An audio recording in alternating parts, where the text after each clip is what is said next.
સુરેન્દ્રનગરની માલધારી રાસ મંડળીની લાલ કિલ્લાની પરેડમાં પસંદગી કરાઈ। સુરેન્દ્રનગરના માલધારી રાસ મંડળીના ગ્રુપ એન્ડ મિડલાઇટ જવાનોની ખૂબ જ ગૌરવની વાત છે એ તેમની પસંદગી 26 જાન્યુઆરીએ લાલ કિલ્લાની પરેડમાં ભાગ લેવા માટે કરવામાં આવી છે। આ પરેડમાં ગ્રુપના 20 કલાકાર દુહા, છંદ અને રાસ દ્વારા ઝાલાવાડી સંસ્કૃતિની ઝાંખી પ્રસ્તુત કરશે। માલધારી રાસ મંડળીના આ કલાકારો તેમના ખૂબ જ અનોખા અને વૈવિધ્યપૂર્ણ નૃત્ય કળાના માધ્યમથી ગુજરાતની સાંસ્કૃતિક વારસાને રજૂ કરશે।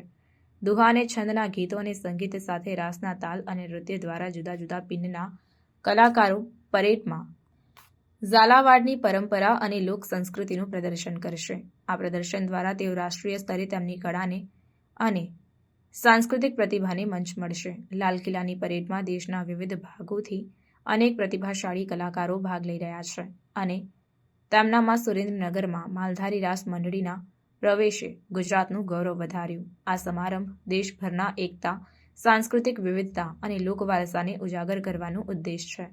માલધારી રાસ મંડળીના આ લોક કલા પ્રેમીઓએ તેમની કળાને ઓળખ આપીને નમ્ર ભાવે આ પરેડમાં જોડાવા માટે તૈયાર થયા છે।